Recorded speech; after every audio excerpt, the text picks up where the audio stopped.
Yeah, DB. Oh, just cleaning out the deadwood. Okay. Look, Mr. Connell, I just can't afford to be without work right now, not even for a day. I've got a mother and 2 kid sisters. More good luck telegrams. Well, you know how it is. I've just got to keep on working, see? Sorry, sister. I was sent down here to clean house. I told you I can't use your column anymore. It's lavender and no lace. Send those other people in. I'll tell you what I'll do. I get $30 a week. I'll take 25, 20 if necessary. I'll do anything you say. It isn't the money. We're after circulation. What we need is fireworks. People who can hit with sledgehammers. Start arguments. Oh, I can do that. I know this town inside out. Oh, give me a chance, All please. right, come in. Cashier's got your check. Who are these people? Gibbs, Furley, Cunningham, Giles. Hey, you sister. Don't forget to get out your last column before you pick up your check.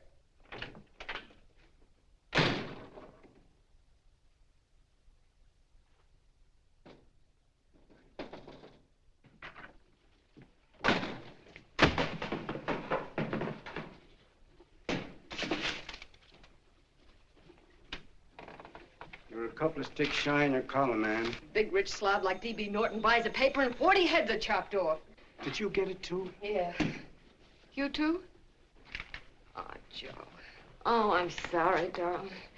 Why don't we tear the building down? Before you do, Ann, perhaps you'd better finish this column. Yeah, lavender and old lace. Wait, Joe. Wait. Wants fireworks, huh? Okay.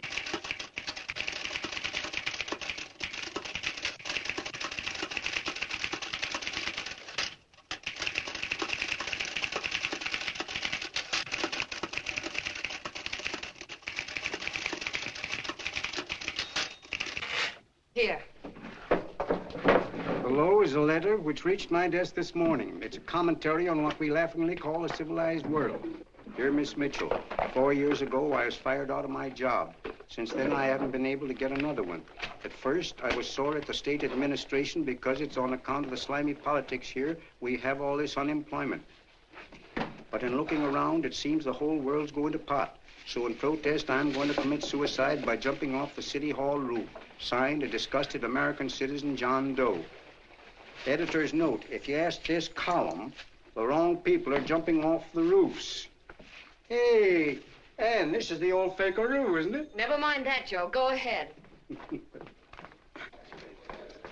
Sorry.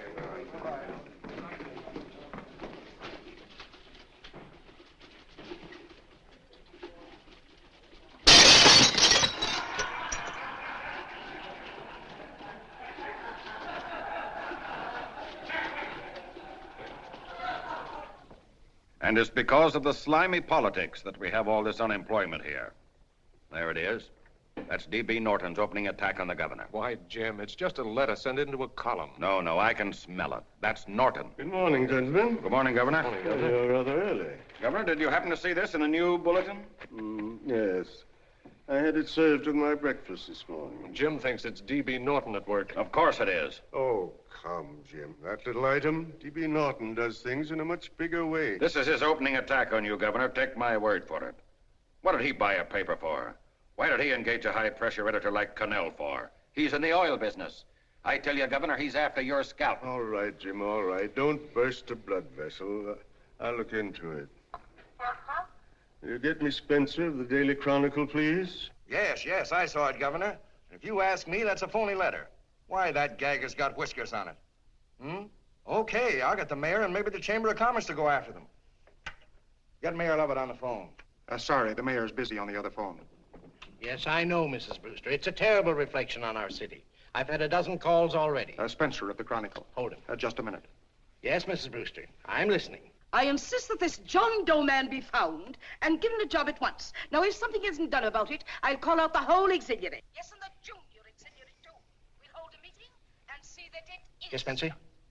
Who? The governor?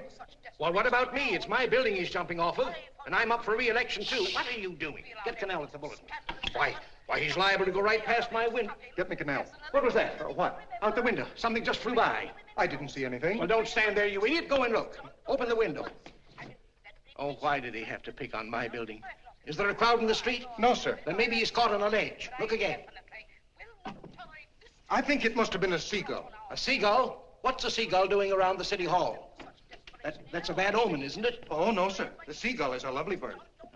It's all right, Mrs. Brewster. It was just a seagull. Can I help? Nothing's happened yet. No, I'm watching. Don't worry, Mrs. Brewster. Just leave it all to me. Spencer, I'll call you back. Hello, Connell? What are you doing? This is the mayor. Yes, Mayor Lovett. How many times are you going to call me? I've got everybody and his brother and sister out looking for him. Did you see the box I'm running? An appeal to John Doe. Think it over, John. Life can be beautiful, says Mayor. If you need a job, apply to the editor of this paper and so forth and so forth. Okay, Mayor, I'll let you know as soon as I have something. What? Well, pull down the blinds. Went up to Miss Mitchell's house, boss. Boy, she's in a bad way. Where is she? Hey, do you know something? She supports a mother and 2 kids. What do you know about that? Did you find her? No. Her mother's awful worried about her. When she left the house, she said she was going on a roaring drunk. The girl, I mean. Go out and find her. Sure. Hey, but the biggest thing I didn't tell you, her old man's Doc Mitchell. You know the doc that saved my mother's life and wouldn't take any money for it? You remember that. Okay, boss, I'll go and look for her. Holy smokes, Commissioner, you've had 24 hours. Okay, Hawkshaw, grab a pencil. Here it is again. About 5'5", brown eyes, light chestnut hair, and as fine a pair of legs as ever walked into this office. Did you want to see me? No. I've had the whole Army and Navy out searching for you because that's a game we play here every day. I remember distinctly being fired. That's right. But you have a piece of property that still belongs to this newspaper, and I'd like to have it. What's that? The letter. What letter? The letter from John Doe. Oh. The whole town's in an uproar. We've got to find him, and the letter's the only clue. There is no letter. We'll get a handwriting expert to... What? There is no letter. Say that again. There's no letter. I made it up. You made it up. Mm-hmm. You said you wanted fireworks. Don't you know there are 9 jobs waiting for this guy? 22 families want to board him free. 5 women want to marry him, and the mayor's practically ready to adopt him, and you... Just call the morgue, boss. He said there's a girl there. Shut up. Ann! Say, why didn't you... Beanie. Only one thing to do, Hank. Drop the whole business quickly. How? Run a story. Say John Doe was in here and is sorry he wrote the letter and... That's right. They've got it, sure. He came in here and I made him change his mind. Bulletin editor saves John Doe's life. Why, it's perfect. I'll have Ned write it up. Oh, Ned, I got a story I want you to... Wait a minute. Listen, you great, big, wonderful genius of a newspaper man. You came down here to shoot some life into this dying paper, didn't you? Well, the whole town's curious about John Doe, and boom, just like that, you're going to bury him. There's enough circulation in that man to start a shortage in the ink market. In what man? John Doe. What John Doe? John Doe, the one I made up. Look, genius, now look. Suppose there was a John Doe and he walked into this office. What would you do? Find him a job and forget about the whole business, I suppose, huh? Not me. I'd make a deal with him. A deal? Sure, when you get hold of a stunt that sells papers, you don't drop it like a hot potato. Well, this is good for at least a couple of months. You know what I'd do? Between now and, let's say, Christmas when he's going to jump, I'd run a daily on. Starting with his boyhood, his schooling, his first job. A wide-eyed youngster facing a chaotic world. The problem of the average man, of all the John Does in the world. Now, then comes the drama.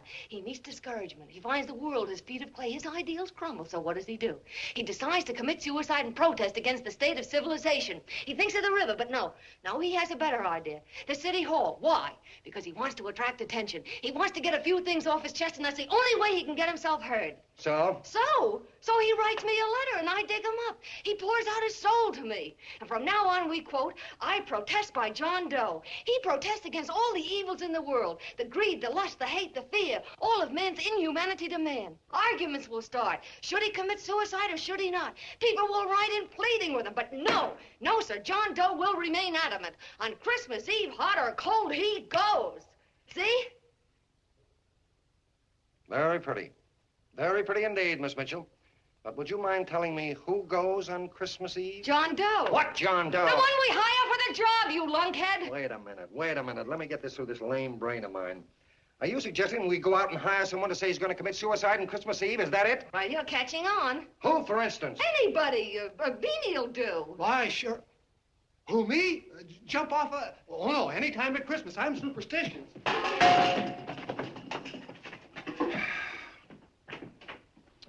Miss Bishop, do me a favor. Will you go on out and get married and have a lot of babies, but Stay out of newspaper business. Better get that story in, Hank. It's getting late. You're supposed to be a smart guy. If it was raining $100 bills, you'd be out looking for a dime you lost someplace. Holy smokes, wasting my time listening to this mad woman. Look, Chief, look at the Chronicle. It's running on John Doe. They say it's a fake. Why, the no good the John Doe story, amateur journalism. It's palpably phony. It's a wonder anyone is taking it serious. What do you think of those guys? That's fine. That's fine. Now fall right into their laps. Go ahead. Say John Doe walked in and called the whole thing off. You know what that's going to sound like on top of this. That's all, Ned. Thank you. All right. Amateur journalism, huh? Why, that bunch of sophomores. I can teach them more about... Hey, boss, get a load of this. What? Look. What do they want? They all say they wrote the John Doe letter. Oh, they all wrote the letter. Tell them all to wait. Look, Mr. Connell, one of those men is your John Doe. They're desperate and will do anything for a cup of coffee. Pick one out and you can make the Chronicle eat their words. I'm beginning to like this. If you ask me, Hank, you're playing around with dynamite. No. The gal's right. We can't let the Chronicle get the laugh on us. We've got to produce a John Doe now. Amateur journalism, huh? I'll show those guys. Sure, and there's no reason for them to find out the truth either, because naturally, I won't say anything. Okay, sister, you get your job back. Plus a bonus. What bonus? Or the bonus of $1,000 the Chronicle was going to pay me for this little document. You'll find it says that I, Ann Mitchell, hereby certify that the John Doe letter was created by me. I can read. Sorry. You think this is worth $1,000, do you? Oh, the Chronicle would consider it dirt cheap. Packs everything, including a gun. Okay, sister, you got yourself a deal. Now let's take a look at the candidates. The one we pick has got to be the typical average man. Typical American who can keep his mouth shut. Show me an American who can keep his mouth shut and I'll eat him. Okay, Beanie, bring him in one at a time.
Did you write that letter to Miss Mitchell? No, I didn't. What are you doing up here, then? Well, the paper says there were some jobs around loose. Thought there might be one left over. Had any schooling? Yeah, a little. What do you do when you work? I used to pitch. Baseball? Yeah, so my wing went bad. Where'd you play? Bush leagues, mostly. How about family? Got any family? No. Oh, just traveling through, huh? Yeah. Me and a friend of mine. He's outside. Looks all right. It's perfect, a baseball player. What could be more American? Wish he had a family, though. Be less complicated without a family. Look at that face, it's wonderful. They'll believe him. Come on. What's your name? Willoughby. John Willoughby. Long John Willoughby, they called me in baseball. Would you like to make some money? Yeah. Maybe. Would you be willing to say you wrote that letter and stick by it?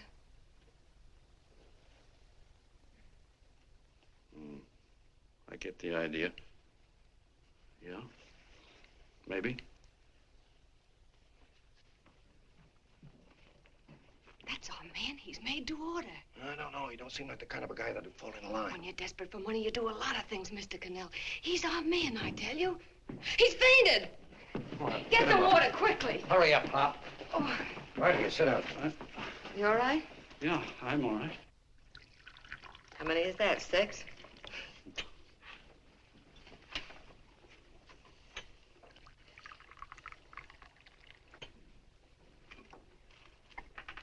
Pretty hungry, weren't you?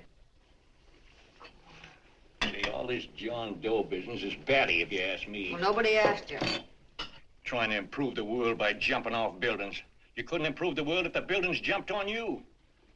Don't mind the colonel. He hates people. He likes you well enough to stick around. Well, that's because we both play doohickeys. I met him in a boxcar a couple of years ago. I was fooling around with my harmonica, and he comes over and joins in. I haven't been able to shake him since.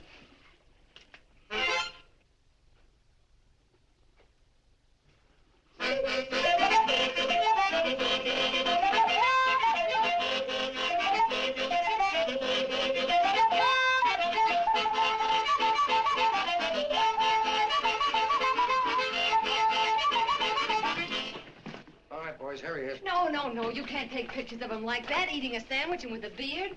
But he's going to jump off a building. Yes, but not because he's out of a job. That's not news. This man's going to jump as a matter of principle. Well, maybe you're right. We'll clean him up and put him in a hotel room under bodyguards. We'll make a mystery out of him. Did you speak to Mr. Norton? Thinks it's terrific. Says for us to go the limit. Wants us to build a bonfire under every big shot in the state. Oh, swell. Is that the contract? Yeah. What's he doing here? Friend of his. They play duets together. Duets? But can we trust him? Oh. I trust him. Oh, you trusted me. Well, that's fine. I suppose he trusts you, too. Oh, stop worrying. He's all right. Okay, but we don't want more than a couple of hundred people in on this thing. Now, the first thing I want is an exact copy of the John Doe letter in your own handwriting. I've got it already. Here. No, that's fine. Now, I want you to sign this agreement. It gives us an exclusive story under your name, day by day, from now until Christmas. On December 26th, you get one railroad ticket out of town.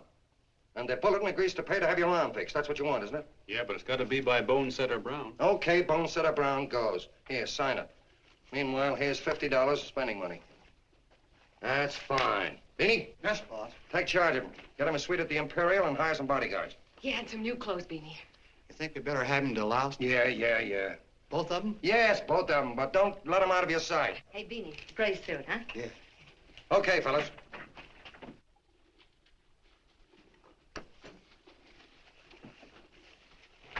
Take it easy, John Doe. And you start pounding that typewriter. Oh, boy, this is terrific. No responsibilities on our part, just statements from John Doe, and we can blast our heads off. Before you pop too many buttons, don't forget to make out that check for $1,000.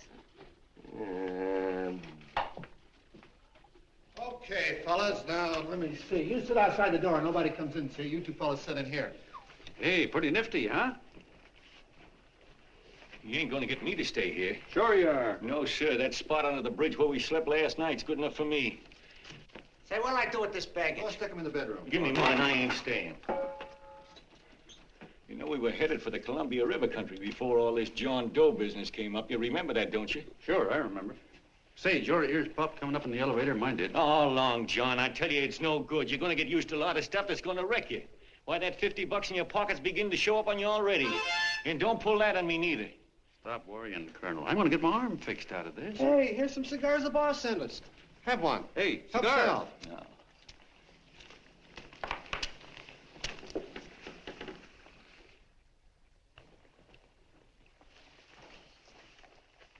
Say, I'll bet you even the major leaguers don't rate an outfit like this. Here, make yourself comfortable.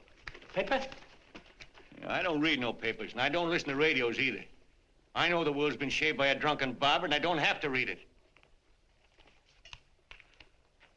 I've seen guys like you go under before. Guys that never had a worry. Then they got a hold of some dough and went goofy. The first thing that happens Hey, to did a you guy... get a load of the bedroom? No.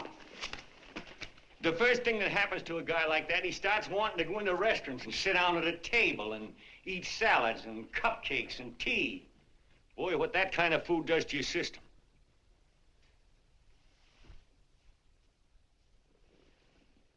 The next thing the dope wants is a room. Yes, sir, a room with steam heat and curtains and rugs. And before you know it, he's all softened up and he can't sleep unless he has a bed. Hey, stop worrying, Colonel. $50 ain't gonna ruin me. I've seen plenty of fellas start out with $50 and wind up with a bank account. Hey, what's the matter with the bank account anyway? And let me tell you, Long John, when you become a guy with a bank account, they got you. Yes, sir, they got you. Who's got him? The helots. Who? Hey, there's the City Hall tower I was supposed to jump off of. It's even higher than this. Who's got him? The helots. Woo! Hey, wait a minute! You're not supposed to jump till Christmas Eve. Do you want to get me in a jam? If it's going to get you in the jam, I'll do you a favor. I won't jump. And when they got you, you got no more chance than a road rabbit. Hey, who'd you say was going to get him? Say, is this one of those places where you ring if you want something? Yeah, just use the phone. Boy, I've always wanted to do this. Hey, Doc, look. Look, Doc. Give me that again, will you?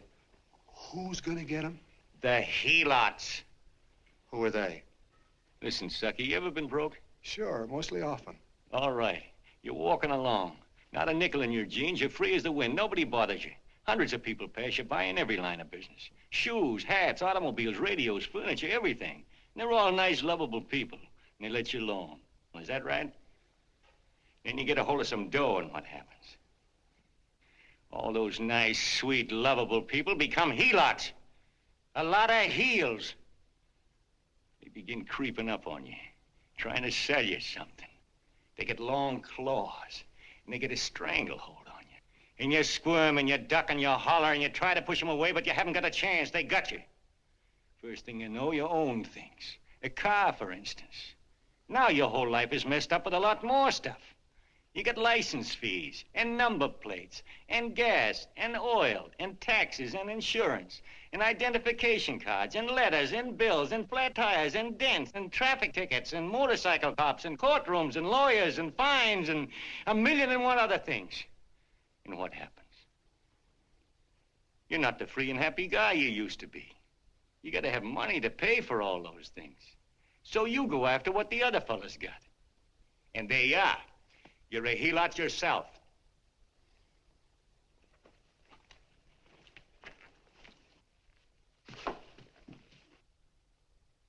You win, Colonel. Here, take the 50. Go out and get rid of it. You bet I will, just as fast as I can. I'm gonna get some canned goods, a fishing rod, and the rest I'm gonna give away. Give away? Hey, get me a pitcher's glove. I gotta get some practice. Say, he's giving it away. I'm gonna get me some of that. Hey, come back here, you helot. Will you send up 5 hamburgers with all the trimmings, 5 chocolate ice cream sodas, and 5 pieces of apple pie? No, apple with cheese. Yeah, thanks.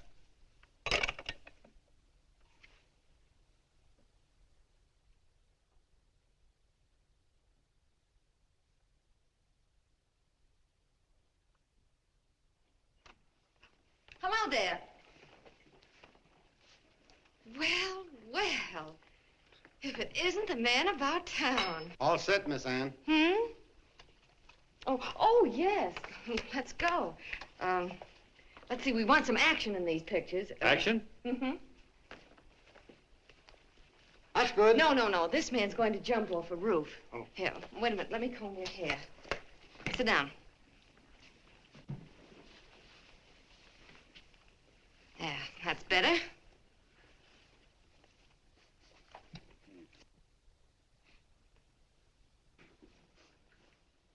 You know, he's got a nice face, hasn't he? Yeah, he's pretty. Here, sit down. Quiet, egghead. All right, now a serious expression. Can't. I'm feeling too good. Oh, come on now. This is serious. You're a man disgusted with all of civilization. With all of it? Yes, you're sore at the world. Come on now. Oh, crabby guy, huh? Yeah. No.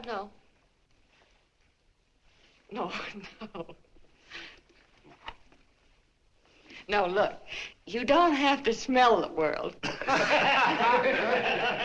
Well, all those guys in the picture Never mind stand... those guys. All right, stand up. Now, let's see what you look like when you protest. Against what? Against anything. Just protest. You got me. Oh, look, I'm the umpire, and you just cut the heart of the plate with your fast one, and I called it a ball. What would you do? Oh, you did, huh? Yeah. Why can't you call him right, you boneheaded... Grab it, Eddie, grab it!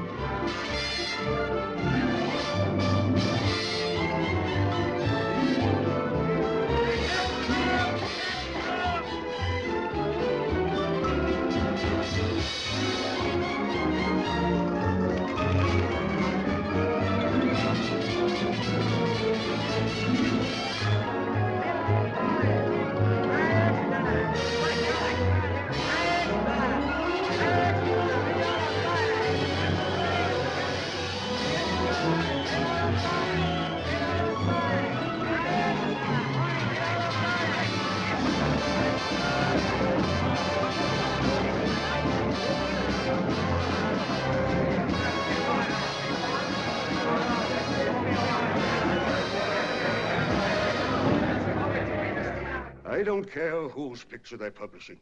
I still say that this John Doe person is a myth, and you can quote me on that. And I'm going to insist on his being produced for questioning.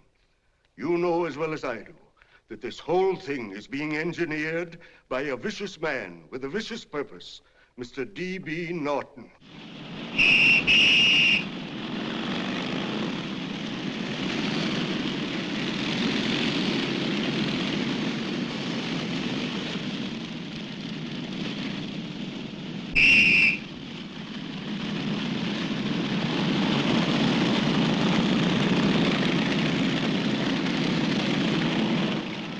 And Miss Mitchell are at the house, sir. Oh, they are? All right. Come on. Personally, I think it's just plain stupidity to drop it. Now, you should see his fan mail. Thousands. Why, it's going over like a house afire. What are you afraid of, Connell? It's doubled our circulation. Yeah, but it's got everybody sore. Ads are being pulled. The governor's starting a libel suit. What's more, they all know John Doe's a phony, and they insist on seeing Well, what about it? Let them see him. We'll go on one better. They can also hear him. You own a radio station, Mr. Norton. Why not put him on the air? Watch out for this damn DB. She'll drive you batty. Oh, Look, what? we can't let him get to this Bush League pitcher and start pumping him. Good night. Now, tell him what that screwball might do. I walk in yesterday, here he is, standing on a table with a fishing pole, fly casting. Take my advice and get him out of town before this thing explodes in our faces. If you do, Mr. Norton, you're just as much of a dumb cluck as he is. Excuse me. No, you got yourself a meal ticket and you hate to Sure, let it's go. a meal ticket for me, I admit it, but it's also a windfall for somebody like Mr. Norton who's trying to crash national politics. That's what you bought the newspaper for, isn't it? You want to reach a lot of people, don't you? Well, put John Doe in the air and you can reach 130 million of them. He can say anything he wants and they'll listen to him. All right, we'll forget the governor and the mayor and all the small fry like that. This can arouse national interest. If he made a hit around here, he can do it every place else in the country. And you'll be pulling the strings, Mr. Norton. Go down to the office and arrange for some radio time. What, DB, you're not going to I want it as soon as possible. Okay. I just came in to get warm myself. Come on, let's go. Don't you go. I want to talk to you.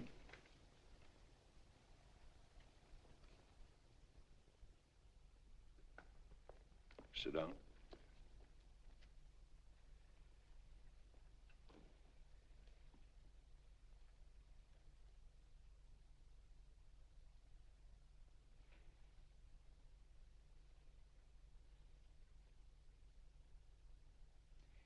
Hey, this John Doe idea was yours, huh?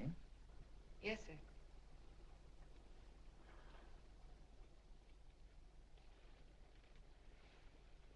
How much money do you get? $30. $30. Well, what are you after? I mean, what do you want? A journalistic career? Money. Money?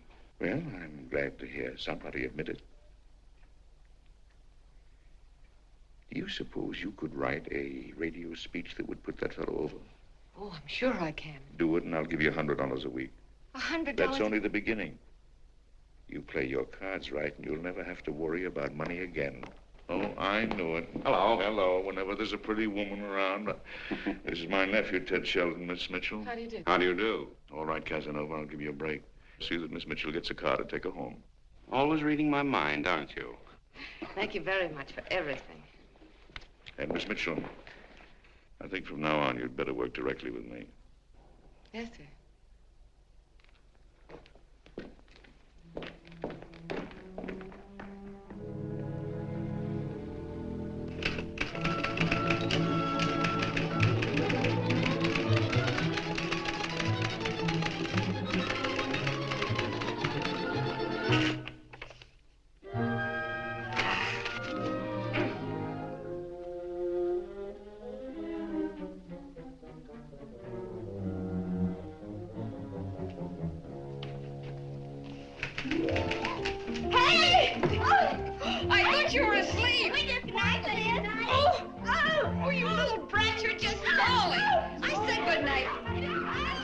Come, children. It's past your bedtime. Come on. Now, Pooch, I'll stay. Before through me, I'm done. I'll never get this speech right. Oh, yes, you will, Ann, dear. You're very clever. Yeah, I know. What are you looking for? Your purse, I need $10. What for? I gave you 50 just the other day. Yes, I know, dear, but Mrs. Burke had her baby yesterday. 9 pounds. And there wasn't a thing in the house. And then the community chest lady came. And the 50's all gone, huh? Who's the 10 for? The Websters. The Websters. You remember those lovely people your father used to take care of. I thought I'd buy them some groceries. Oh, Anne, dear, it's a shame those You're poor... marvelous, Ma. You're just like Father used to be. Do you realize a couple of weeks ago we didn't have enough to eat ourselves? Well, yes, I know, dear, but these people are in such need. And we have plenty now. If you're thinking of that $1,000, forget it. It's practically all gone. We owed everybody in town. Now, you just gotta stop giving all your money away. Oh, Anne, dear. Oh, I'm sorry, Ma. Oh, don't pay any attention to me. I guess I'm just upset about all this. Gee whiz, here I am with a great opportunity to get somewhere, to give us security for once in our lives, and I'm stuck. If I could put this over, your Mrs. Burke can have 6 babies. You mean this speech you're writing? Yeah, I don't know. I simply can't get it to gel. I created somebody who's going to give up his life for a principle. Hundreds of thousands of people are going to listen to him over the radio. And unless he says something that's sensational, it's just no good. Well, honey, of course, I don't know what kind of a speech you're trying to write, but judging from the samples I've read, I don't think anybody will listen. What? Darling, there's so many complaining political speeches. People are tired of hearing nothing but doom and despair on the radio. If you're going to have him say anything, why don't you let him say something simple and real, something with hope in it? If your father were alive, he'd know what to say. Oh, yeah. Father certainly would. Wait a minute.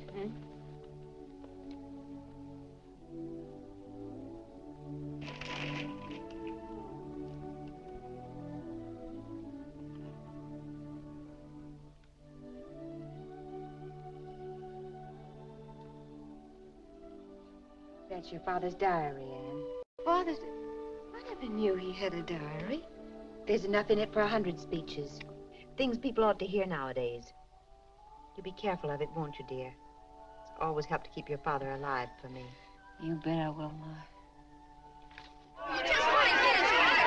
Wait a minute. John Doe don't want to sign no autographs. Well, what does he do all day? What does he do all day? He's writing out his memories.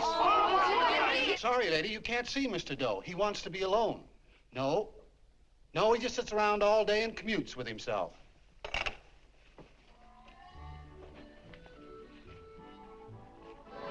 Oh!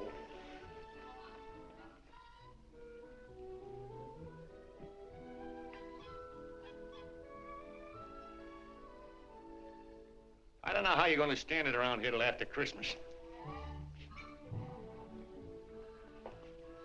I'll bet you ain't heard a train whistle in 2 weeks.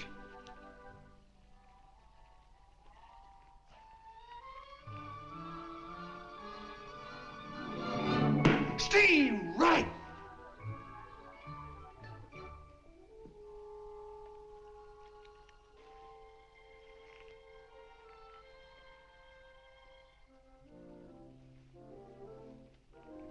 I know why you're hanging around.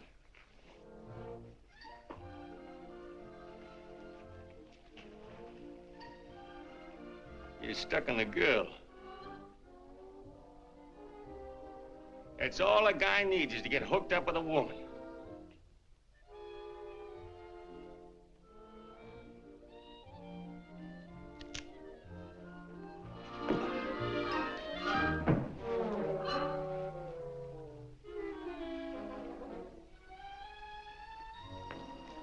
What was that, a single? First baseman dropped the ball. Butterfingers! Tough luck, pal.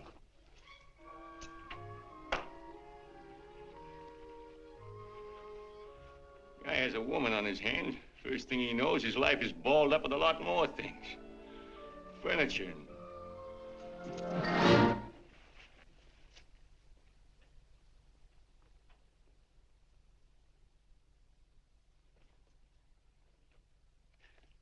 Did you get him?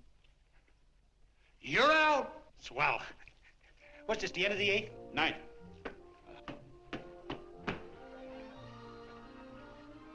Hey, Beanie, there's a couple of mugs from the Chronicle snooping around out here. Huh. Come on, Angel Face. Gangway. What's the score, Angel Face? 3-2, off paper. Gee, that's great.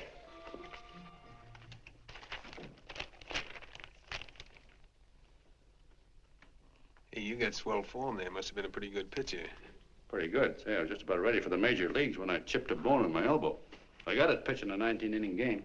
19? Yeah. There was a major league scout there watching me, too. And he came down after a game with the contract. You know what? I couldn't lift my arm to sign it. I'll be okay, though, as soon as I get it fixed up. It's too bad. What do you mean, too bad? Huh? Oh, that you'll never be able to play again. What are you talking about? I just told you I was going to get Well, you know how they are in baseball if a guy's mixed up in a racket. Racket? What do you mean? Well, I was just thinking about this John Doe business. Why, as soon as it comes out it's all a fake, you'll be washed up in baseball, won't you? Yeah. Hey, doggone. I never thought about that.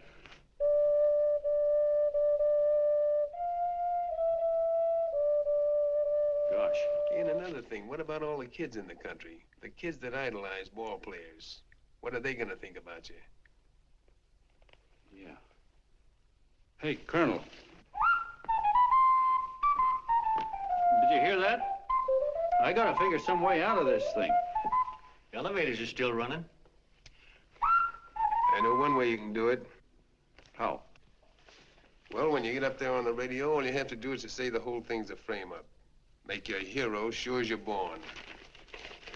Yeah, but how am I gonna get my arm fixed? Well, that's a cinch. I know somebody that'll give you $5,000 just to get up on the radio and tell the truth. $5,000? Yeah, $5,000, and he gets it right away. You don't have to wait till Christmas. Look out, Long John. They're closing in on you. Say, who's putting up this dough? Fellow runs the Chronicle. Here's the speech you make, and it's all written out for you. $5,000. Holy mackerel, I can see the helots coming, the whole army of them. It's on the level.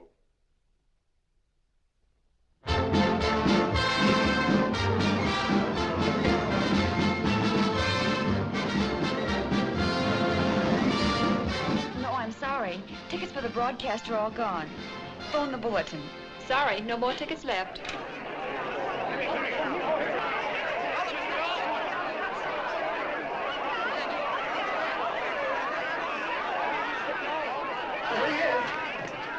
Hello, John. All set for the big night? Swell. Turn around. One moment. Now stand still. Huh? Hold it. Big smile, Mr. Doe. That's swell. Okay, Jeannie, that's all. Take him out. Come on. Now, look, John, here's the speech. It's in caps and double spaced. You won't have any trouble reading it. Not nervous, are you? No. Of course not. He wouldn't be. Who? John Doe, the one in there. Hey, don't let your knees rattle. It picks up on the mic. Oh, Beanie, you needn't be nervous, John. All you have to remember is to be sincere. Pick up that phone, Miss Mitchell. It's for you. Okay. Hello? Yes, Mother. Oh, thank you, darling. Oh, there he is, the poor dear man. Oh, good luck to you, Mr. Doe. We want you to know that we're all for you. The girls all decided that you're not to jump off any roof at all. Even if we have to we'll stop it. You got the speech I gave you? Yeah. Now, look. I'll give this money to the colonel just as soon as you get started. We'll have a car waiting at the side entrance for you. Okay. How'd you get in here? Huh? Oh, I just came in to wish him luck. Come on, out. Mother says good luck, too. John, when you read that speech, please believe every word of it. He's turned out to be a wonderful person, John. Who? John Doe, the one in the speech. Oh. You know something? I've actually fallen in love with him. All right, there he is, sister. Now, come on, plenty of room. What's the idea? No, that's too much. Not so much. Come on, that's it. Oh, this is no time for cheap publicity, Mr. Connell. Listen, if that guy lays an egg, I want to get something out of it. I'm getting a Jane Doe ready. Oh, come on. Here. Will you, fellas? Here, Give me a all right, chance. that's I enough. have to raise just one more. Well, that's fine, honey. You go ahead. After you've been doing it. You're very good, honey. Go ahead. How you doing? Oh. All right, Benny, bring him in. Holy smoke, a half a helot. There you are, boss, just like you ordered. Symbols of little people. Okay, get him up. All right, young fella. This is ridiculous, Mr. Connell. Come on, give me a chance. The man's on the air, please. one shot. Oh, fellas, I told you you could have all the pictures you want. No, come on, ask. You can have a... Come on, that's right. Afterwards, you can get all the pictures you want. Thank you very much. Come on, will you? Afterwards, that's right. Come on, Snooks, you've got to bail out. Okay, goodbye, Mr. Doe. Beanie. All right. Better get ready. 1 minute to go. Wow, 1 minute to go and the score is nothing to nothing. Now, please, John, You won't let me down, will you? Will you? Of course you won't. If you'll just think of yourself as the real John Doe. Listen, everything in that speech are things a certain man believed in. He was my father, John. When he talked, people listened. And they listened to you, too. Funny. You know what my mother said the other night? She said to look into your eyes, that I'd see Father there. Hey, what do you say? Okay, we're coming. Come on. Now, listen, John, you're a pitcher. Now get in there and pitch. Good luck. Give him room, let him through. Come on.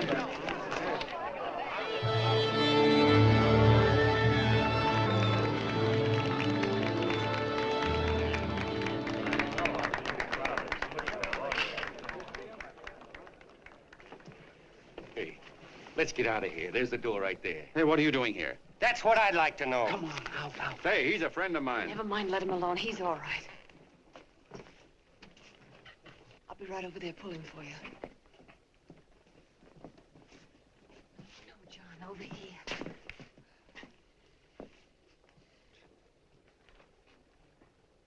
Stand by.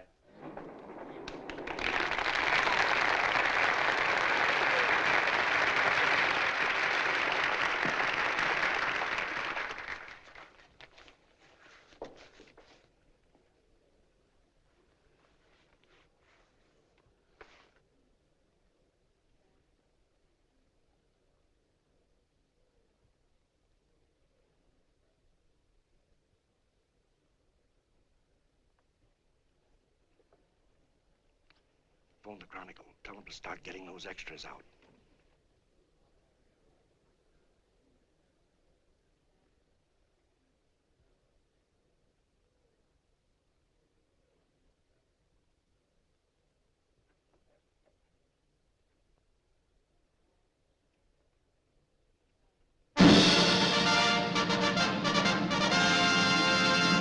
And good evening, ladies and gentlemen. This is Kenneth Fry speaking for the New Bulletin. Tonight we give you something entirely new and different.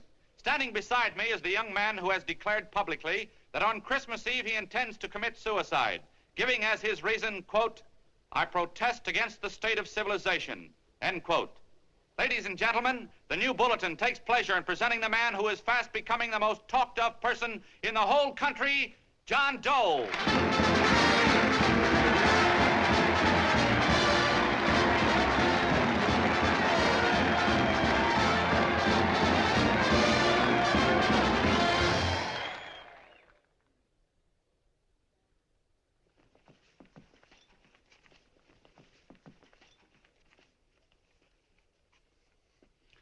Ladies and gentlemen,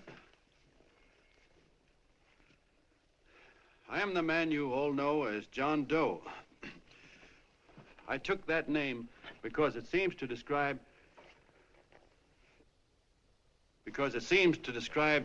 the average man. And that's me. And that's me.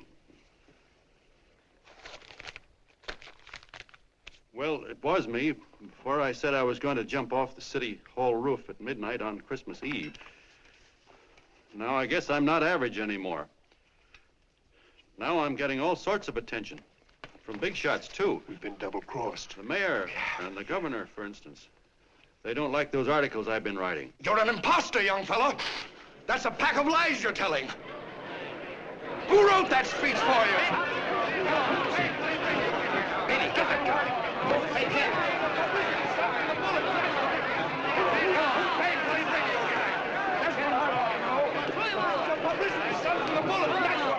Spencer. Ladies and gentlemen, the disturbance you just heard was caused by someone in the audience who tried to heckle Mr. Doe. The speech will continue.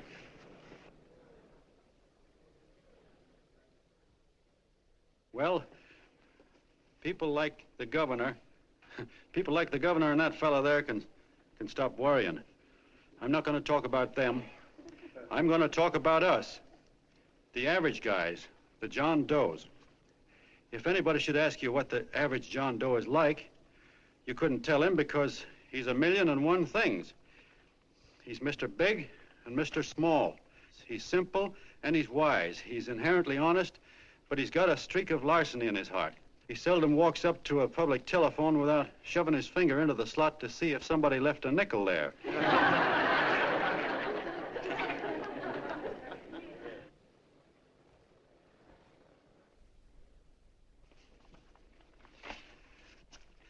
He's the man the ads are written for. He's the feller everybody sells things to.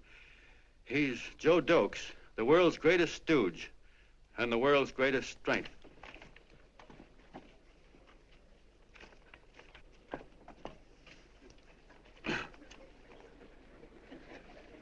Yes, sir. Yes, sir, we're a great family, the John Does. We're the meek who are supposed to inherit the earth. You'll find us everywhere. We raise the crops, we dig the mines, work the factories, keep the books, fly the planes, and drive the buses. And when a cop yells, "Stand back there, you," he means us, the John Does. Well, what kind of a speech is that? Didn't you read it? We've existed since time began. We built the pyramids. We saw Christ crucified, pulled the oars for Roman emperors, sailed the boats for Columbus, retreated from Moscow with Napoleon, and froze with Washington at Valley Forge. Yes, sir. We've been in there dodging left hooks since before history began to walk. In our struggle for freedom, we've hit the canvas many a time, but we always bounce back because we're the people, and we're tough.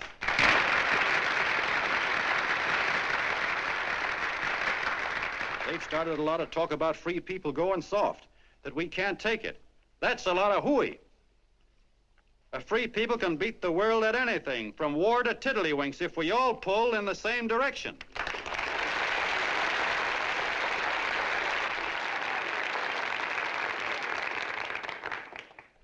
I know a lot of you are saying, "What can I do? I'm just a little punk. I don't count." Well, you're dead wrong. The little punks have always counted, because in the long run, the character of a country is the sum total of the character of its little punks.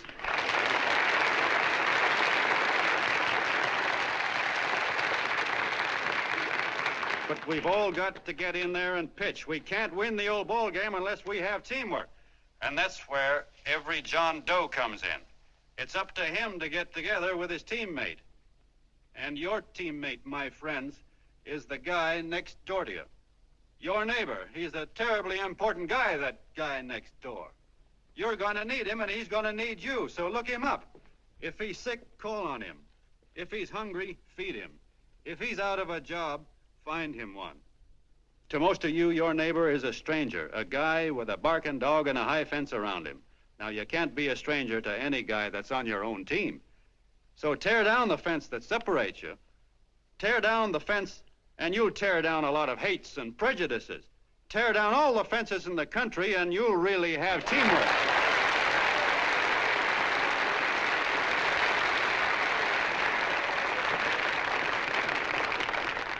I know a lot of you are saying to yourselves, "He's asking for a miracle to happen. He's expecting people to change all of a sudden." Well, you're wrong. It's no miracle. It's no miracle because I see it happen once every year, and so do you, at Christmas time. There's something swell about the spirit of Christmas, to see what it does to people, all kinds of people. Now, why can't that spirit, that same warm Christmas spirit, last the whole year round? Gosh, if it ever did, if each and every John Doe would make that spirit last 365 days out of the year, we'd develop such a strength, we'd create such a tidal wave of goodwill that no human force could stand against it. Yes, sir, my friends. The meek can only inherit the earth when the John Does start loving their neighbors. You better start right now. Don't wait till the game is called on account of darkness. Wake up, John Doe. You're the hope of the world.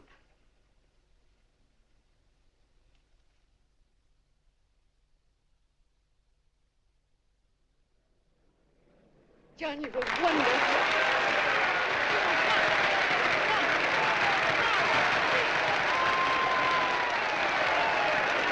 Let's get out of here. Now you're talking.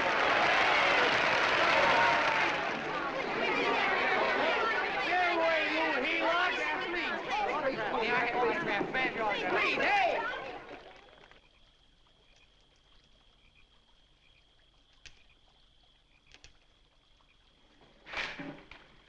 I knew you'd wake up sooner or later. Boy, am I glad we got out of that mess. I had the $5,000 sewed up. Could have been on my way to old Doc Brown. You're a pitcher, John, she says. Now, go in there and pitch. What a sucker. Yeah, she's a heel-out just like the rest of us. Lucky you got away from her. What was I doing up there making a speech anyway? Me, huh? Geez, the more I think about it, the more I could... Tear down all the fences. Why, if you tore one picket off of your neighbor's fence, he'd sue you. $5,000 had it right in my hand. What do you mean he ran away? Well, go after him, find him. That man is terrific.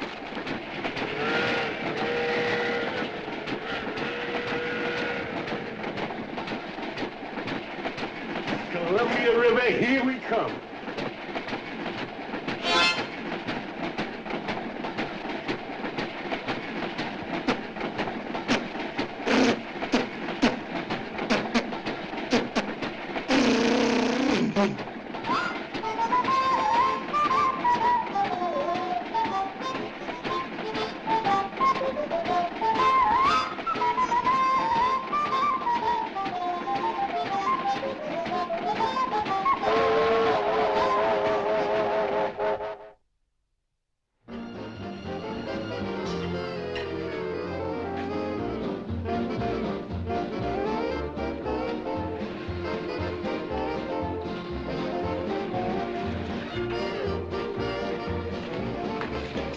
Jitterbugs. Yeah. Say, how much money we got left? 4 bits. Better make it donuts, huh? Yeah.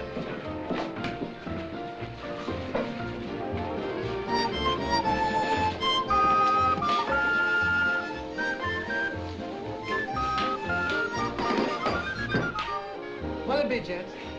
Have you got a couple of steaks about that big and about that thick? Yeah, with hash brown potatoes and tomatoes and apple pie and ice cream and coffee. And donuts, I know. Hey, Ma! Seekers! A pair. Fingers a pair coming up. Glad he took the tea out of that.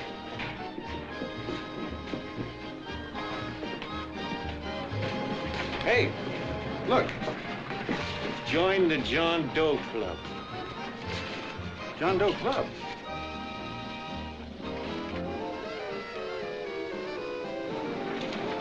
Uh-oh. You John Doe? Who?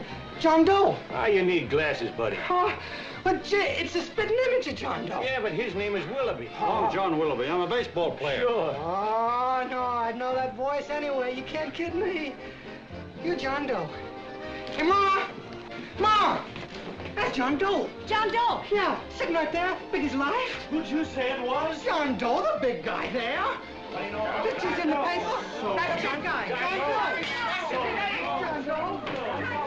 Sitting right there, John Doe. Hey, operator. Dan's Beanery. Look, call everybody in town. John Doe was just in my place. Yeah, he ordered donuts.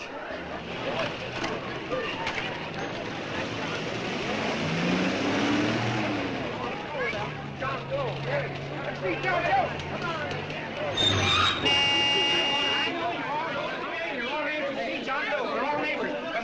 Packed like a sardine box. What does John Doe look like, Mr. Mayor? Oh, he's one of those great big outdoor type men. No, you can't see him. You didn't vote for me the last time. Shame on you. What are you doing there? Get off my front porch anyhow. Mr. Norton come yet?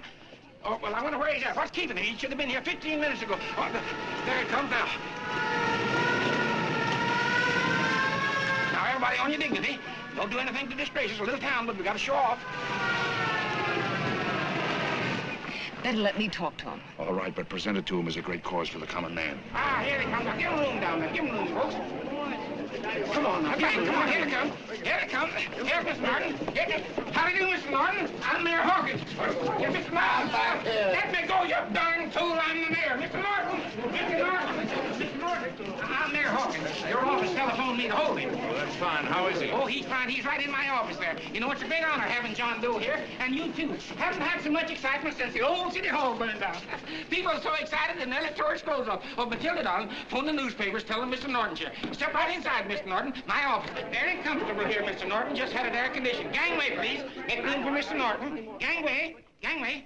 Here he is, Mr. Norton. Well taken care of. The neighbors are serving him a light lunch. Hello, John. Well, Mr. Mayor, if you don't mind, we'd like to talk to him alone. Why, certainly, certainly. All right, everybody. Clear out. Everybody, quickly now. Come on, you. Come on. Come on. That's it. All right. Don't argue with me here. Wait till we get home. Don't you push me around like that. Even though I'm your wife, you can't push me around. Look, Mr. Norton, I think you got a lot of nerve having those people hold us here. There's nobody holding you here, Mr. Doe. It's only natural There's that people... nobody holding us here. Let's get going. Incidentally, my name isn't Doe. It's Willoughby. Look, John, something terribly important's happened. They're forming John Doe clubs. We know of 8 already, and they say that there's John Doe clubs? What for? To carry out the principles you talked about in your radio speech. I don't care what they're forming. I'm on my way, and I don't like the idea of being stopped either. Oh, but you don't know how big this thing is. You should see the thousands of telegrams we've received and what they're saying about you. Look, it started as a circulation stunt, didn't it?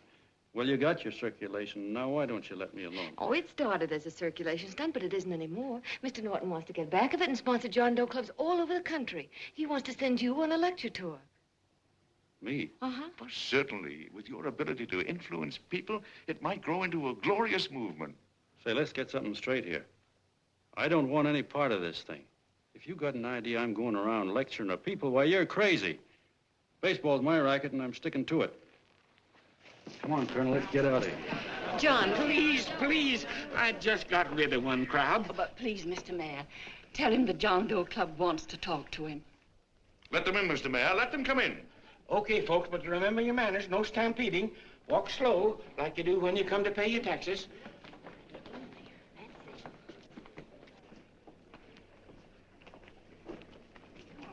Okay. All right, give me a chance. Come right in.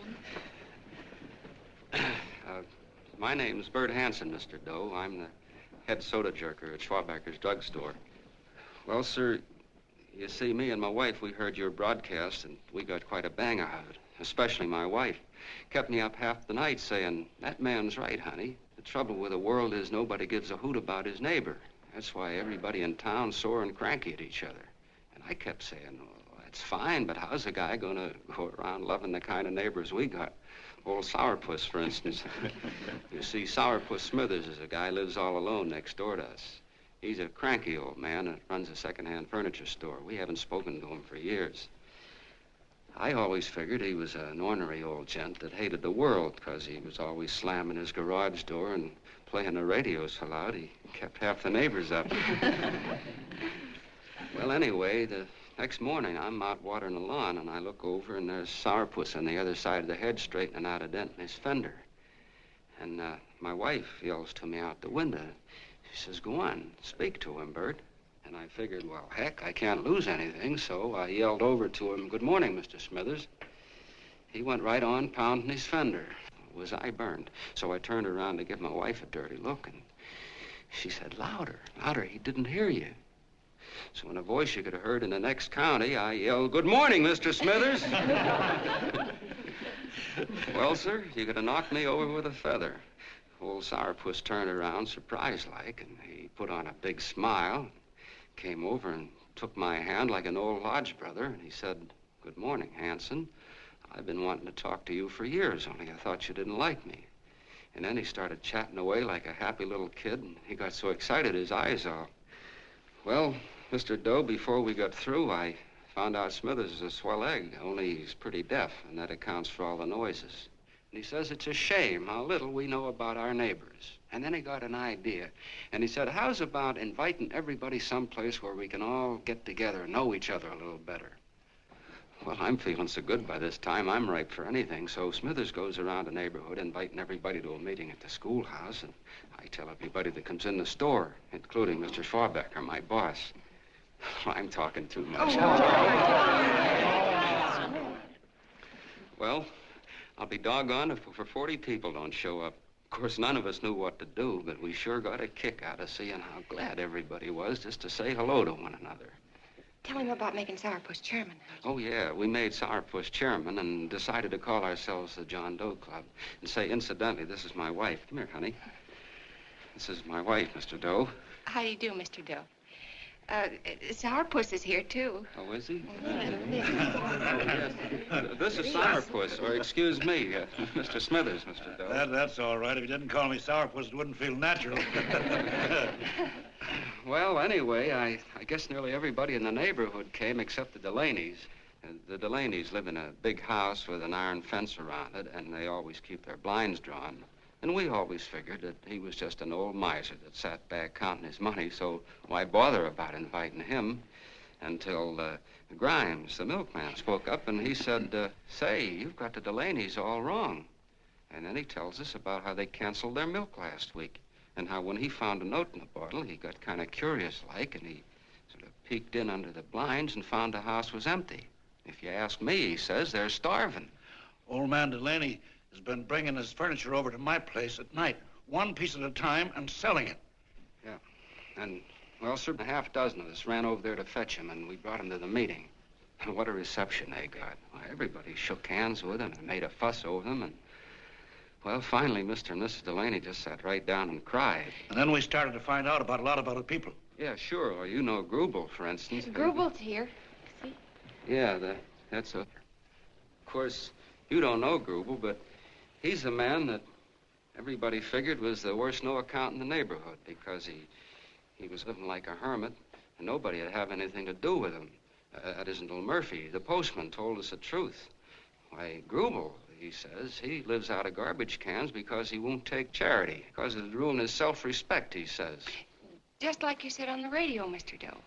Well, sir, about a dozen families got together and gave Grubel a job watering their lawns. Isn't that wonderful? And then we found jobs for 6 other people, and they've all gone off for leave. Yeah, and my boss, Mr. Schwabecker, made a job in his warehouse for old man Delaney. And he gave you that $5 raise. Yeah, wasn't that swell? Why, Bert, I feel slighted. I'd like to join, but nobody asked me. I'm sorry, Mayor, but we voted that no politician could join. Just the John Does of the neighborhood, because you know how politicians are. Well, the reason we wanted to tell you this, Mr. Doe, was just to give you an idea of what you started. And from where I'm sitting, I don't see any sense in you jumping off any building. No. Well, thank you for listening. Goodbye, Mr. Doe. You're a wonderful man, and it strikes me you can be mighty useful walking around for a while. Hey, goodbye, Mr. Doe. Goodbye, Mr. Doe.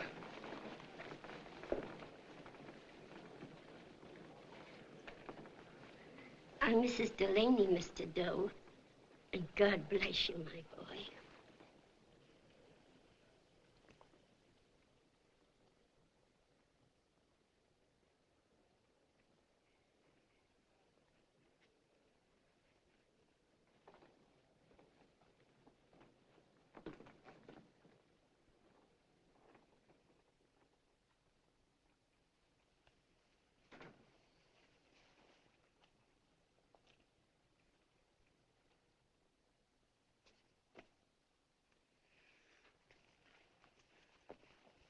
Gee whiz, I'm all mixed up. I don't get it. Look, all those swell people think I'm going to jump off a building or something. I never had any such idea. Gosh. The fellow'd have to be a mighty fine example himself to go around telling other people how to... Say, look, what happened the other night was on account of Miss Mitchell here. She wrote the stuff. Don't you see what a wonderful thing this can be? But we need you, John. You're hooked. I can see that right now. They got you. Well, I'm through. For 3 years, I've been trying to get you up to the Columbia River country. First, it was your glass arm. Then it was the radio. And now it's the John Doe clubs. Well, I ain't waiting another minute. Gangway, you helots. Hey, Colonel, wait a minute. Oh, please, Hey, Colonel! I want you personally to go along with John Doe and Miss Mitchell and handle the press and the radio. Me? Yes, I don't want to take any chances. And Johnson. Yes, Stevie? Your crew will do the mop-up job. They'll follow John Doe into every town, see that the clubs are properly organized and the charters issued. Right. There are only 8 flags up there now. I want to see that map covered before we get through.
growing like wildfire.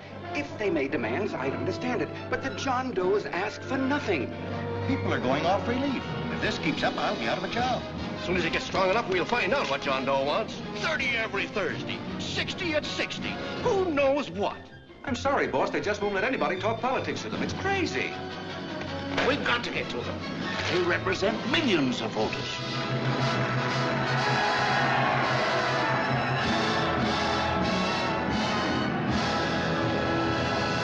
I tell you, ladies and gentlemen, this thing has been nothing short of a prairie fire.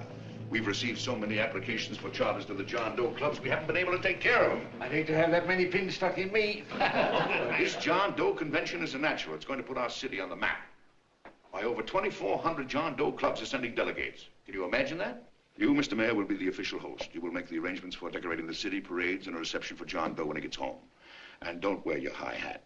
No high hat?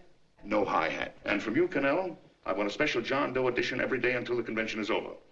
And now, if you will, please step into the outer office and look your prettiest because there are photographers there to take pictures of this committee. Don't worry, D.B. Everything will be taken care of. Isn't it all too wonderful? Gather down here in an ice cream and I'll get an ice cream rug.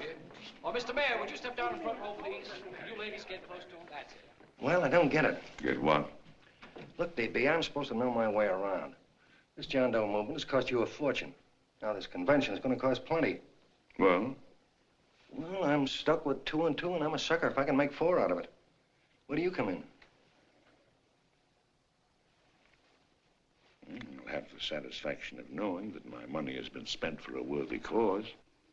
I see. I better stick to running the paper, huh? I think maybe you better had. And Connell, I'd like to have the John Doe contract, all the receipts for the money we advanced him, and the letter Miss Mitchell wrote, for which I gave her $1,000. Yes, sure. Well, we leave for the airport. Half an hour. Is that Johnny boy's room? Better hustle him up. He'll be ready on time. He's packing. Ah, good. Did you see his picture on the cover of Time? Yeah. I gotta give you credit, Annie girl. I've handled a good many big promotions in my time. Everything from a World's Fair to a Channel swimmer. But this one has certainly got me spinning. And now a John Doe convention. Wow. Say, if you could only get him to jump off the City Hall roof on Christmas Eve, I'd guarantee you 500,000 people there. Charlie. Huh? What do you make of him? Oh, Johnny boy? Well, I don't know what angle you want, but I'll give it to you quick. Number 1, he's got great yokel appeal, but he's a nice guy. Number 2, he's beginning to believe he really wrote that original suicide letter that you made up. Number 3, he thinks that you're Joan of Arc or something. Yeah, I know. Number 4, well, you know what number 4 is. He's nuts about you. Yeah, it's running out of his ears. You left out number 5. We're all heels, me especially. Holy smoke. Come in.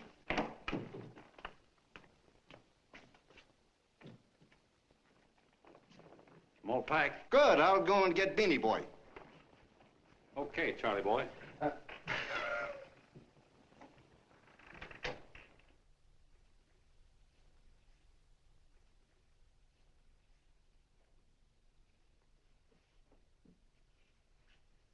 Can I help you pack?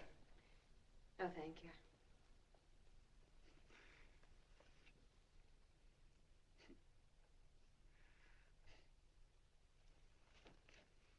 Do you care if I sit down out here? No.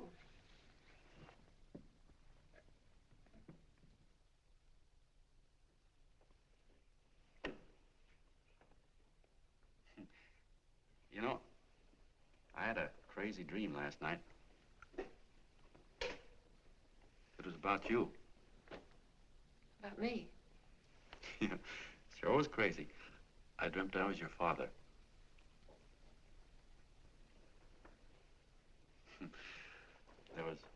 There was something I was trying to stop you from doing. So I got up out of bed and I walked right through the wall here, right straight into your room.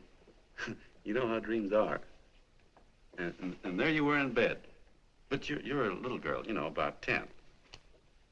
And very pretty, too. So I shook you, and the moment you opened your eyes, you hopped out of bed and started running like the devil in your nightgown. You ran right out the window there, and you ran out over the tops of buildings and roofs and everything for miles. And I was chasing you. And all the time you were running, you kept growing bigger and bigger and bigger, and pretty soon you were as big as you are now, you know, grown up. And all the time I kept asking myself, what am I chasing her for? And I didn't know. Isn't that a hot one? Well, anyway, you ran into some place, and then I ran in after you, and when I got there you were getting married. And the nightgown had changed into a beautiful wedding gown. You sure look pretty, too. And then I knew what it was I was trying to stop you from doing. Dreams are sure crazy, aren't they? Well, would you like to know who it was you were marrying? Oh, a tall, handsome Ubangi, I suppose. No, not that bad. It was that fellow that sends you flowers every day. Yeah, what's his name? Mr. Norton's nephew? Ted Sheldon. Yeah, that's the one. But here's the funniest part of it all. I was the fellow up there doing the marrying, you know, the justice of peace or something. You were? I thought you were chasing me. Well, yes, I was, but I was your father then, you see. But the real me, John Doe, or that is, Long John Willoughby, I was the fellow up there with the book. You know what I mean? I guess so. Then what happened? Well, I took you across my knee and I started spanking you. That is, I didn't do it. I mean, I did do it, but it wasn't me, you see. I was your father then. Well, I held you across my knee and I said, Annie, I won't allow you to marry a man that's just rich or that has his secretary send you flowers. The man you marry has got to swim rivers for you. He's got to climb high mountains for you. He's got to slay dragons for you. He's got to perform wonderful deeds for you. Yes, sir. And all the time, the guy up there, you know, with the book, me, just stood there nodding his head. And he said, go to it, Pop. Whack her one from me, because that's just the way I feel about it, too. So he said, come on down here and whack her yourself. So I came down and I whacked you a good one, see? Then he whacked you, and I whacked you another one, and we both started whacking you like... Well, if you're through whacking her, come on, let's get going. Okay, fellas, right in here. You go out the side entrance, there's a bunch of autograph seekers out front. We'll be down with the bags in a minute. Come on, don't make a government project out of this. Hi, Benny. When's our plane take off again? Couple of minutes.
All aboard, folks.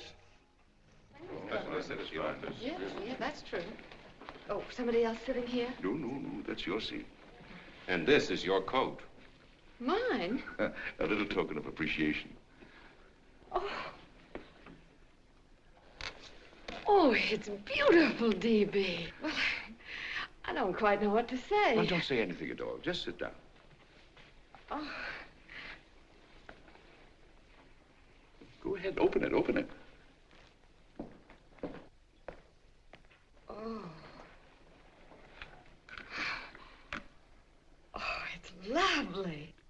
contract goes with it. Well, come on, spring it. You've got something on your mind. It must be stupendous. You know, that's what I like about it. Right to the point, like that. All right, Practical Annie, here it is. Tomorrow night, before a crowd of 15,000 people and talking over a nationwide radio hookup, John Doe will announce the formation of a third party. A third party? Yes, the John Doe Party, devoted entirely to the interests of all the John Does all over the country, which practically means 90% of the voters. He will also announce the third party's candidate for the presidency, a man whom he personally recommends, a great humanitarian, the best friend the John Does have. Mr. D.B. Norton. Yes.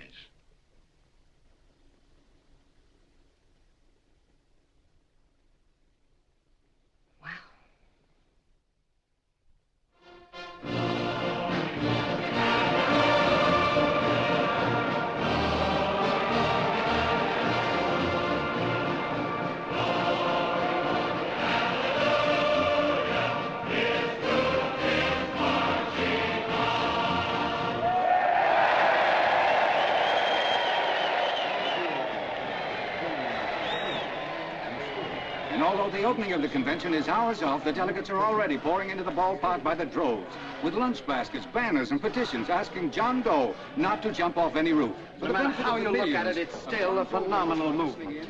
These John Does, or the hoi polloi, as you've heard people call them, have been laughed at and ridiculed. But here they are, gay and happy, having traveled thousands of miles, their expenses paid by their neighbors, to come here to pay homage to their hero, John Doe.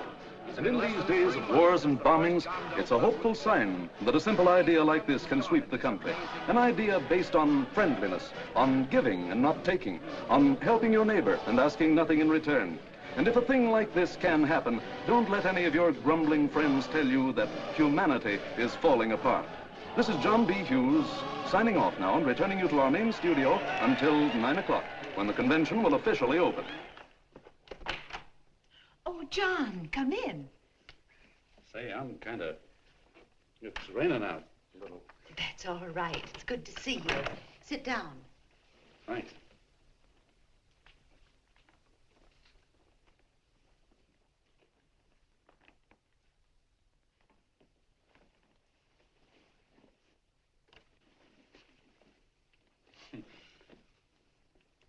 It's for Anne. Oh, how nice. Thank you very much. Flowers. I'm terribly sorry she isn't here. She isn't? No, she just left. I'm surprised you didn't run into her. She went over to Mr. Norton's house. Oh. Did you want to see her about something important? Yeah. Well, no, it'll wait. Say, he's a nice man, isn't he? Mr. Norton, I mean. He's done an awful lot for the...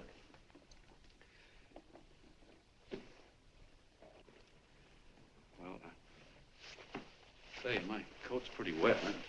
I'm afraid I might have wet the couch a little.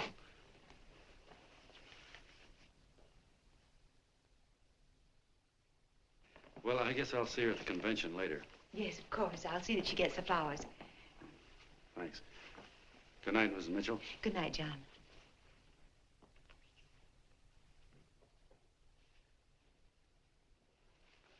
Say, Miss Mitchell, I'm kind of glad Anne isn't here. You see, I came over here hoping to see her alone, and kind of hoping I wouldn't, too, you know what I mean? There was something I wanted to talk to her about. But, well, it'll wait, I guess. Good night. Good night, John. Say, look, Mrs. Mitchell, have you ever been married? Oh, I'm sure you have. Gosh, that's pretty silly. I guess you must think I'm kind of batty. Well, I guess I'd better be going at that. John, my husband said, I love you. Will you marry me? You did? What happened? I married him. Yeah, that's what I mean, see? It was easy as all that, huh? Uh-huh. Yeah, but look, Mrs. Mitchell, you know, I love Anne, and it's going to be awfully hard for me to say it because, well, you know, she's so wonderful. And, well, the best I ever was a Bush League pitcher. And, you know, I think she's in love with another man, the one she made up. You know, the real John Doe. Well, that's pretty tough competition. I bet you he'd know how to say it all right. On me, I get up to it and around it and in back of it, but I never get right to it. You know what I mean? So the only chance I've got is, well, if somebody could kind of give her a warning, sort of prepare her for the shock. You mean you'd like me to do it? Hmm? Well, I was thinking that, yeah, you know, sort of break the ice. Of course I will, John. See, well, thank you, Mrs. Mitchell. Hey, you're okay.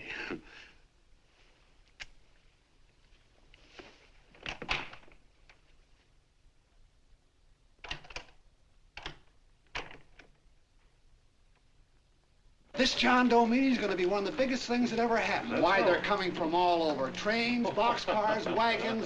Look out! Hello, bodyguards. Hey, had your dinner yet? No, Chip. Oh, that's all right. Well, look, no, go ahead and have your dinner. Wait a minute, John.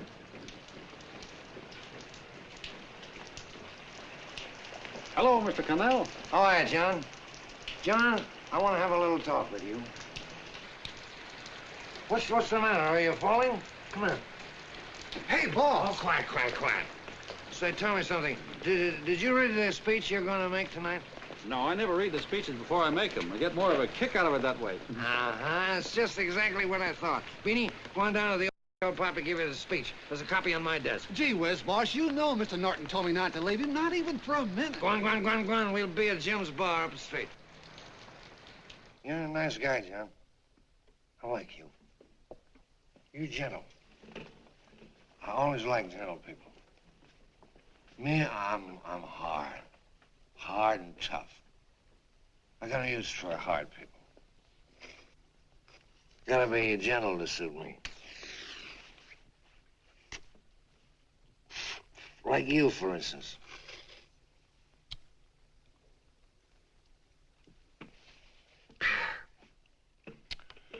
Yep, I'm hard. But you want to know something? I've got a weakness. Never guess that, would you? Well, I have. Want to know what it is? Star-Spangled Banner. Screw you, huh? Well, maybe it is, but play the Star-Spangled Banner. I'm a sucker for it. Always gets me right here. Know what I mean? Yeah, it gets me right back here. Oh, back there, huh? Well, every man to his own taste. You weren't old enough. You weren't old enough for the World War, were you, Jim? No, of course not. No, you must have been just kidding. I was just ripe and raring to go. You know what my old man did when I joined up? He joined up, too. Got to be a sergeant. And here's a kick for you. We were in the same outfit. Funny, huh? Hmm?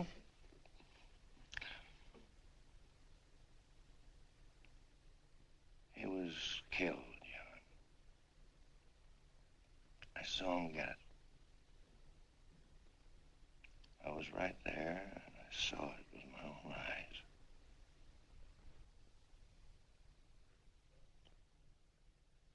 Me, I came out without a scratch.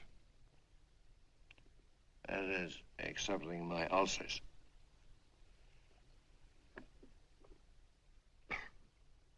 I should be drinking milk, you know. This stuff is poison. Hey, Tubby.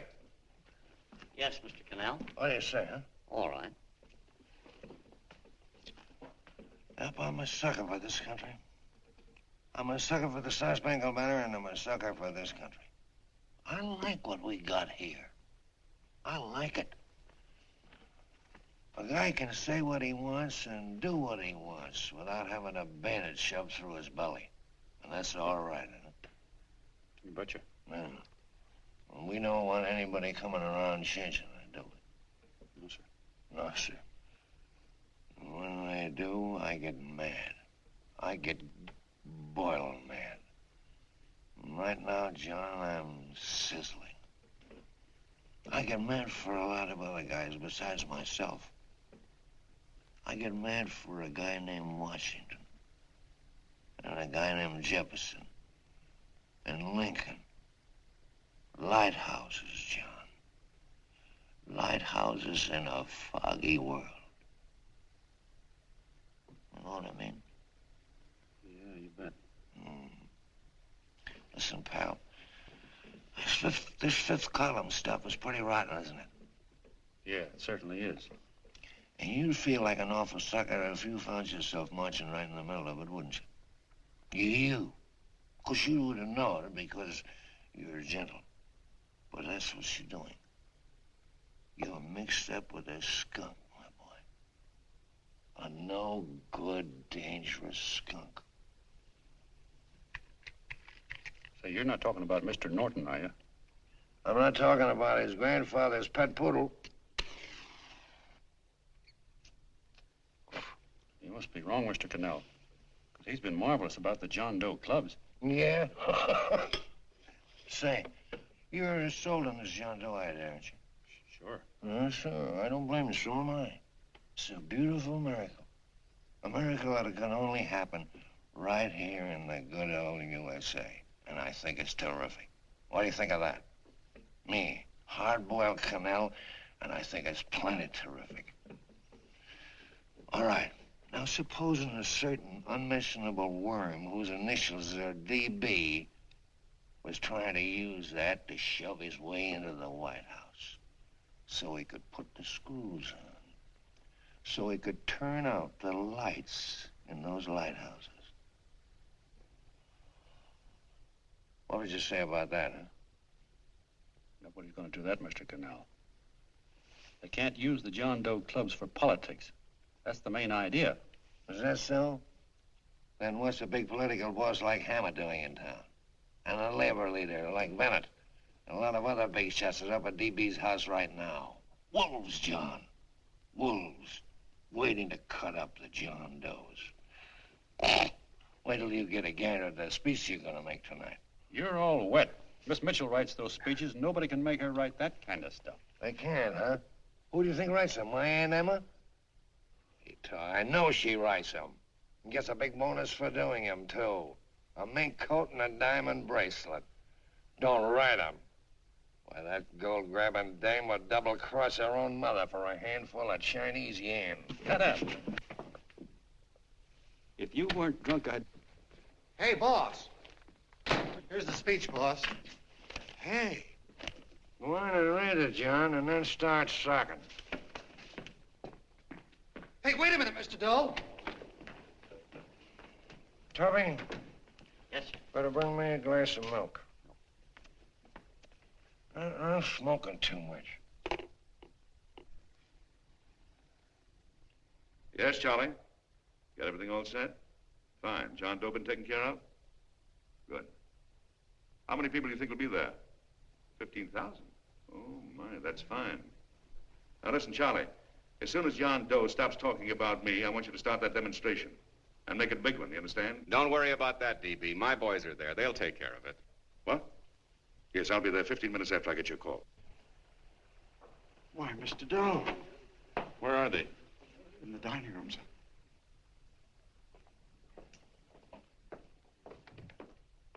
Now, gentlemen, I think we're about ready to throw that great big bombshell. Yeah, well, it's about time. Even a conservative estimate shows that we can count on anywhere between 10 and 20 million John Doe votes.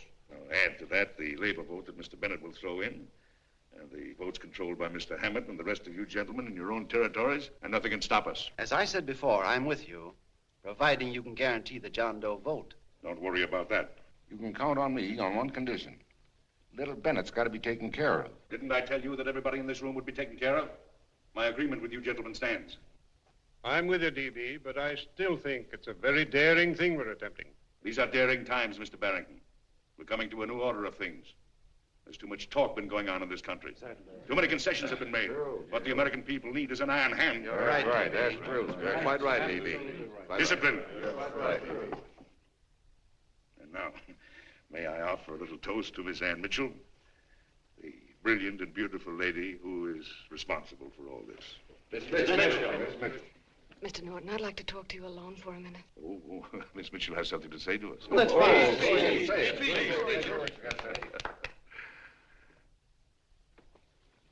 Hello.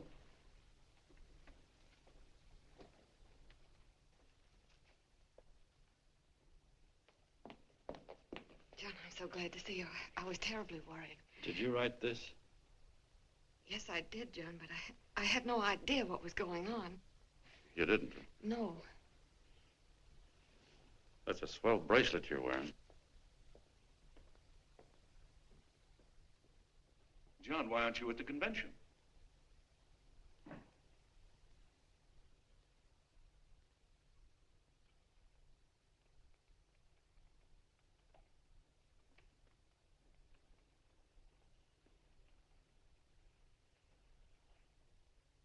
Is there anything wrong? No, nothing's wrong. Everything's fine. So there's going to be a new order of things, huh? Everybody's going to cut himself a nice fat slice of the John Does, eh? You forgot one detail, Mr. Big Shot. You forgot me, the prize stooge of the world. Why, if you or anybody else thinks he's going to use the John Doe clubs for his own rotten purpose, he's going to have to do it over my dead body. Oh, hold on a minute, young man. Hold on. That's rather big talk. I started the John Doe clubs with my money, and I'll decide whether or not they're being properly used. No, you won't. You're through deciding anything. And what's more, I'm going down to that convention, and I'm going to tell those people exactly what you and all your fine feathered friends here are trying to cook up for them. And I'm going to say it in my own words this time. Stop it, baby. You ruined us, D.B. Wait a minute, fella. My uncle wants to talk to you. Listen to me, my son. Before you lose your head completely, may I remind you that I picked you up out of the gutter and I can throw you right back there again? You've got a nerve accusing people of things. These gentlemen and I know what's best for the John Does of America, regardless of what tramps like you think. Get off that righteous horse of yours and come to your senses. You're the fake. We believe in what we're doing. You're the one that was paid the 30 pieces of silver. Have you forgotten that? Well, I haven't. You're a fake John Doe, and I can prove it. You're the big hero that's supposed to jump off tall buildings and things. Do you remember? What do you suppose your precious John Does will say when they find out that you never had any intention of doing it, that you were being paid to say so? You're lucky they don't run you out of the country. With the newspapers and the radio stations that these gentlemen control, we can kill the John Doe movement deader than a doornail. We'll do it, too, the moment you step out of line. Now, if you still want to go to that convention and shoot your trap off, you go ahead and do it.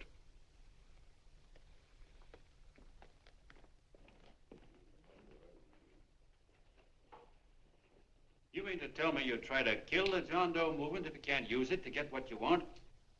You bet your bottom dollar we would.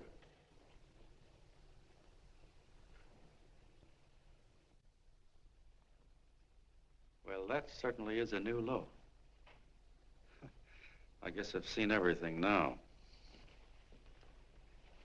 You sit there back of your big cigars and think of deliberately killing an idea that's made millions of people a little bit happier.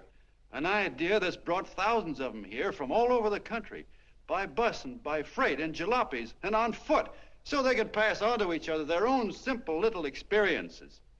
Why, look, I'm just a mug and I know it, but I'm beginning to understand a lot of things. Why, your type's as old as history. If you can't lay your dirty fingers on a decent idea and twist it and squeeze it and stuff it into your own pocket, you slap it down. Like dogs, if you can't eat something, you bury it. Why, this is the one worthwhile thing that's come along. People are finally finding out that the guy next door isn't a bad egg. That's simple, isn't it? And yet a thing like that's got a chance of spreading till it touches every last doggone human being in the world, and you talk about killing it. Why, when this fire dies down, what's going to be left? More misery, more hunger, and more hate. And what's to prevent that from starting all over again? Nobody knows the answer to that one, and certainly not you with those slimy, bollocksed-up theories you got. The John Doe idea may be the answer, though. It may be the one thing capable of saving this cockeyed world. Yet you sit back there on your fat hulks and tell me you'll kill it if you can't use it. Well, you go ahead and try. You couldn't do it in a million years with all your radio stations and all your power. Because it's bigger than whether I'm a fake. It's bigger than your ambitions, and it's bigger than all the bracelets and fur coats in the world. You bet it is, John. And that's exactly what I'm going down there to tell those people. Wait a minute, you ungrateful rat. My uncle's been too good. He's getting away. Give me the bullet. John! I've always told you, D.B., you're playing with dynamite. Which way? All right, now, girl, get away. Before he gets through tonight, he'll ruin us all. I'll stop him cold. Don't worry, I've been ready for this. John! Oh, John, please listen to me. Please, I can explain everything, John. I didn't know what they were going to do. Let me go with you, John. John, please. Go ahead, driver. Ballpark. Explain it to you, John. Please let me go with you. Please. John! Mr. Martin wants to see you. Listen to me, Mayor Lovett. You do as I say. I want them both arrested. You tell the police department to pick up Connell. I've got the girl here. I've got the bullet. I don't care what you charge him with. If you're worried, let him go in the morning, but keep him in jail overnight. Hello, Bulletin. Put Pat Pryor on.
Quiet, please.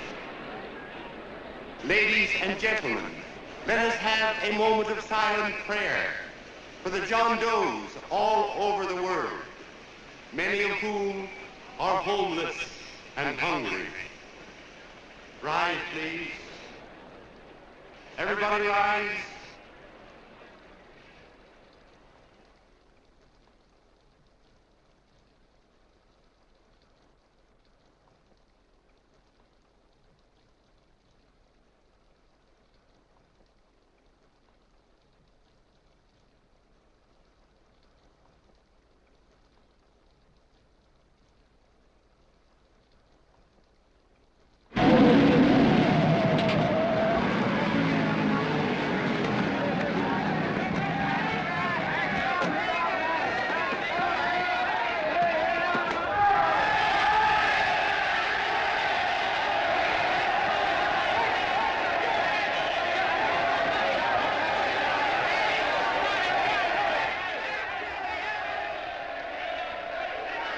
Newsboys. Hundreds of yelling newsboys are swarming into the park like locusts. They're yelling John Doe's a fake. Fake.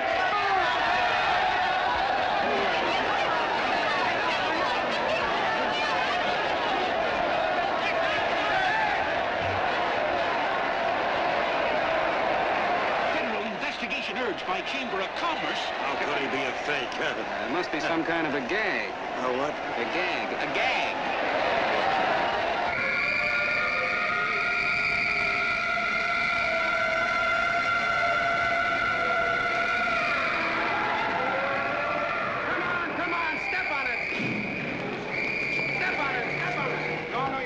now, so let's get going. Wait for the station. Hey, miss, will you autograph my balloon? Sure.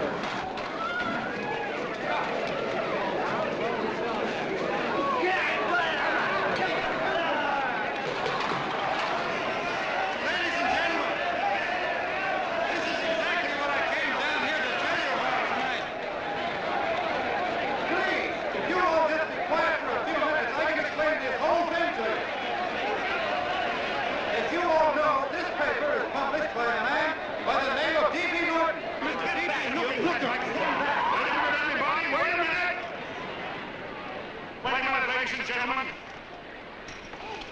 my name is D.B. Norton. You all know me. I accuse this man of being a faker. We've been taken for a lot of suckers, and I'm the biggest of the lot. I spent a fortune backing this man in what I believe to be a sincere and worthy cause, just as you all did. And now I find out it's nothing but a cheap racket cooked up by him and two of my employees for the sole purpose of collecting dues from John Does all over the country. That's a lie. It's not a lie. Nickels and dimes to stuff into their own pockets. You can read all about it in the newspapers there. That's a lie. Listen, ladies and gentlemen, don't believe what... This man had no intention of jumping off the top of a building. He was paid to say so. Do you deny that? That's got nothing to do with it. Were you paid for it or weren't you? Yes, I was paid, but there has And what about the suicide note? You didn't write that either. What difference Did you write it or didn't you? No, I didn't write it. Now, you bet your life you didn't. You look in your papers, ladies and gentlemen, and you'll find Miss Mitchell's signed confession that she was the one who wrote it. Listen, folks, it's a fact that I didn't write the letter. There, you see, he admits it. You're a fake, John Doe. Now, for what you have done to all these good people, they ought to run you out of the country. And I hope they do it.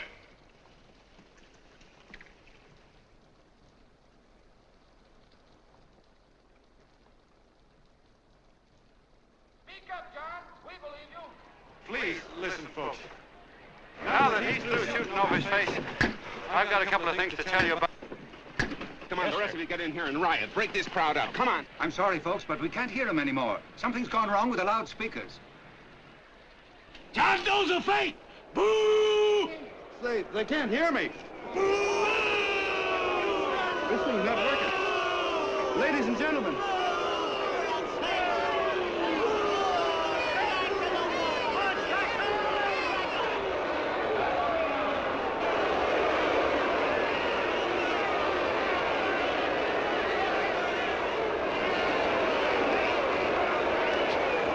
This thing's bigger than whether I'm a fake. Look, Kirk, you believe me, don't you? Sure, I believe you. Walking my legs off, digging up 5,000 signatures for a phony. Well, there you are, Mr. Doe. 5,000 names asking you not to jump off any roof. It makes no difference, Bert. The idea's still good. We don't have to give up our club. Yeah, well, you can have it. They're starting to throw things. Somebody's going to get hurt. I'm afraid it'll be John Doe. Listen to that mob. I've got to go to him. All right, lady. Get what you ought to. Let me go. I want to go to him. Oh, please. Please let me go. They're crucifying him. I can help him. Sorry, sister. We got orders to hold. Orders from who? Can't you see it's a framer? And oh, Mother, they won't let me go. They won't let me go. Listen, folks. You gotta listen to me, everybody. Back to the jungle, you hobo. Trust another racket. Stick to your clubs. We've been fed baloney so long, we're getting used to it.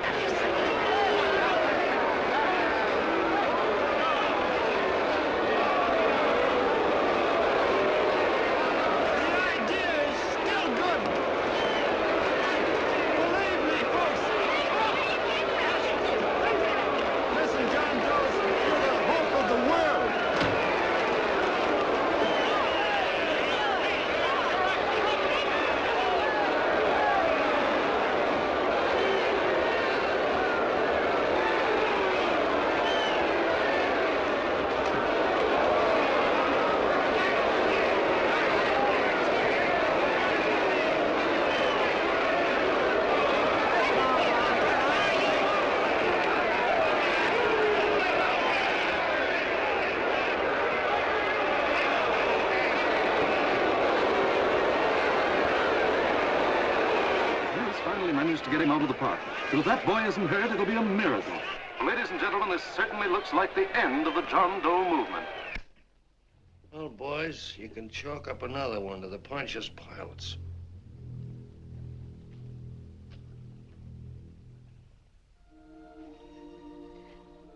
I should have been there. I could have helped him. He was so all alone. A lot of us are going to be mighty ashamed of ourselves after tonight. We certainly didn't give that man much of a chance.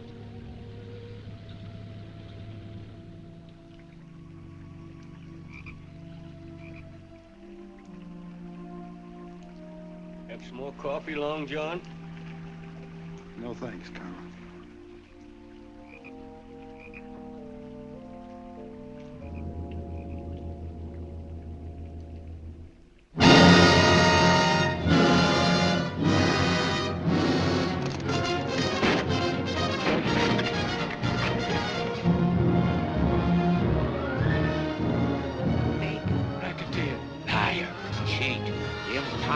Why don't you jump? Christmas Eve at midnight.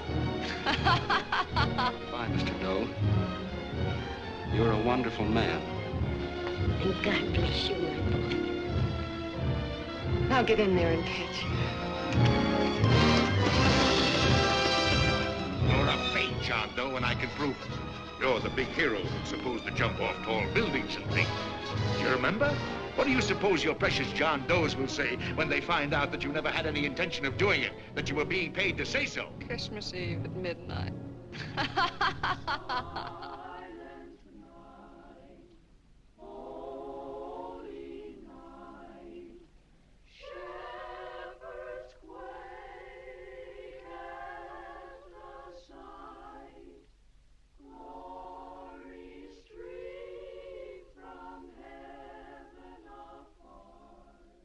Merry Christmas, son.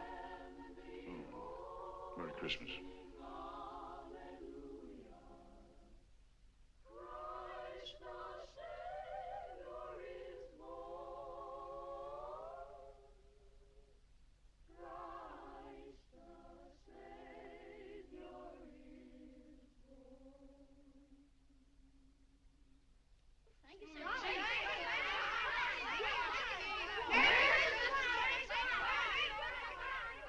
Who?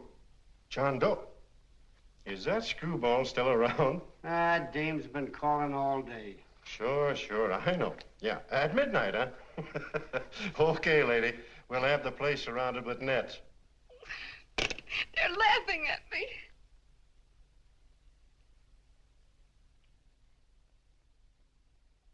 You're a sick girl, Anne. You better take it easy. Whom are you calling now? You called that number not 10 minutes ago. Hello, Mr. Connell. Have you seen him yet? Have you... Now listen, Ann, he can't possibly get in without our seeing him. I'm watching the side door and the colonel's out front, so stop worrying. Oh.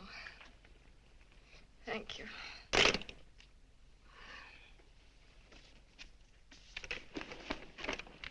What, Ann? Anne, don't be foolish. If this isn't the craziest, the battiest, the looniest wild goose chase I ever heard of. Oh, shut up, Bert. Sourpuss is right. Yeah, well, if he is, I'm a banana split. That man is going to be on that roof.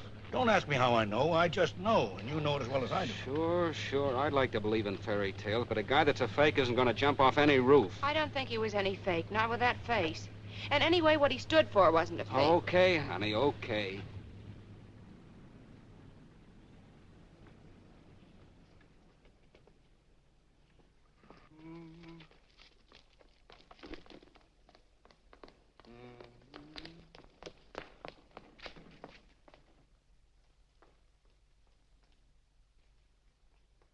Elevators ain't running. Colonel, You shouldn't have got out of bed, miss. has he been here? No. Have you seen him? I ain't seen him for a week. Where's Connell? He's watching the other door. Oh, gee, you're swell. Oh. No sense in going up there. I've been here for hours. He ain't here. Let me go, will you? Now, that's crazy. It's 14 floors.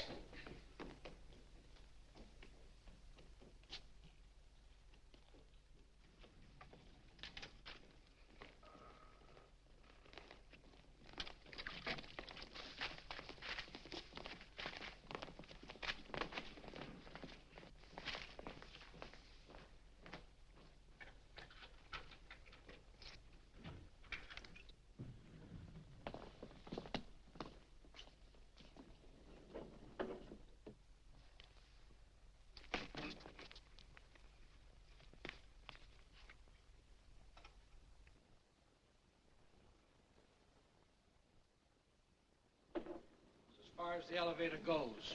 We gotta walk up to the tower.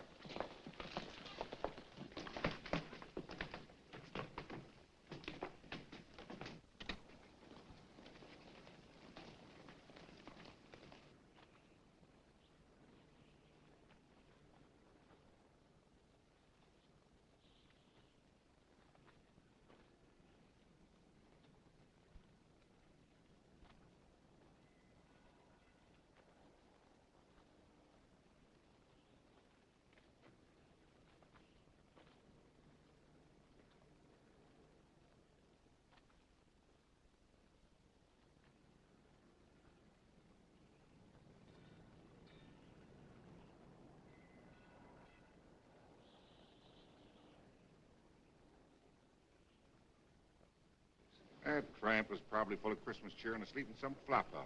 Let's go. I've got to decorate my tree.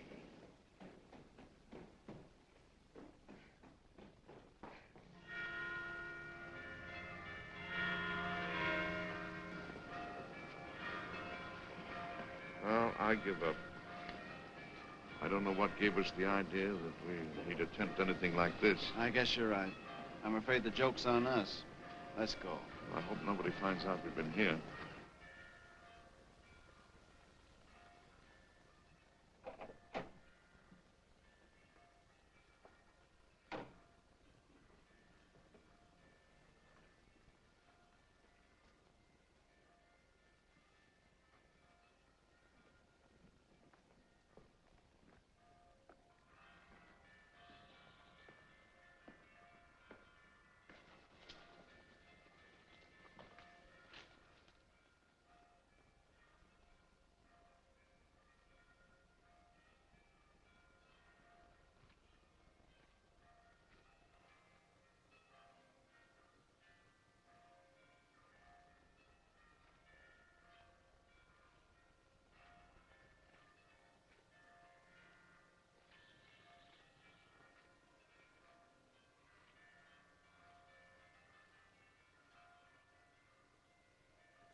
I wouldn't do that if I were you, John.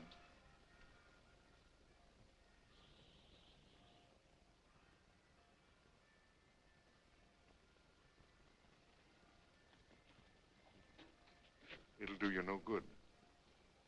Mayor has policemen downstairs with instructions to remove all marks of identification you may have on your person.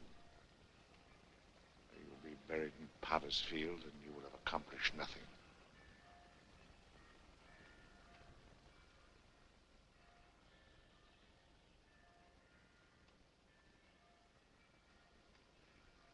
I've taken care of that. I've already mailed a copy of this letter to Mr. Connell. John, why don't you forget this foolishness? Stop right where you are, Mr. Norton, if you don't want to go overboard with me.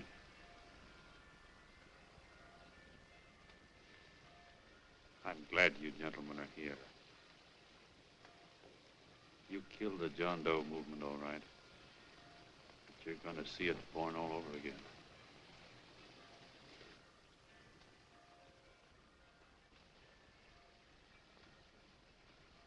Now, take a good look, Mr. Norton. John! John! Oh, John, no, I won't let you. I love you, darling. Oh, please. Please don't give up. We'll start all over again. Just you and I. It isn't too late. The John Doe movement isn't dead yet. You see, John, it isn't dead or they wouldn't be here. It's alive in there. They kept it alive by being afraid of it. That's why they came up here. Oh, darling. Sure, it should have been killed. It was dishonest. But we can start clean now. Just you and I. It'll grow, John, and it'll grow big because it'll be honest this time. Oh, John, if it's worth dying for, it's worth living for. Oh, please, John. Oh, oh, please, please, God, help me. John, look at me. You want to be honest, don't you? Well, you don't have to die to keep the John Doe idea alive. Someone already died for that once. The first John Doe. And he's kept that idea alive for nearly 2,000 years. It was he who kept it alive in them. And he'll go on keeping it alive forever and always. For every John Doe movement these men kill, a new one will be born. That's why those bells are ringing, John. They're calling to us. Not to give up, but to keep on fighting, to keep on pitching. Oh, don't you see, darling? This is no time to give up. You and I, John, we... Oh, no. No, John. If you die, I want to die, too. Oh, I love you. Oh, John.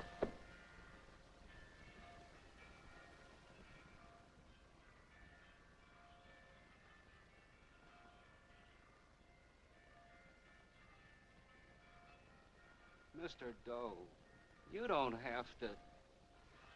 We're with you, Mr. Doe. We just lost our heads and acted like a mob. What Bert's trying to say is that we need you, Mr. Doe. There were a lot of us that didn't believe what that man said. We were going to start up our John Doe Club again, whether we saw you or not. Weren't we, Bert? And there were a lot of others that were going to do the same thing. Well, Mr. Sourpuss even got a letter from his cousin in Toledo. I got it right here, Mr. Doe. Only it'd be a lot easier with you. Please. Please come with us, Mr. Doe.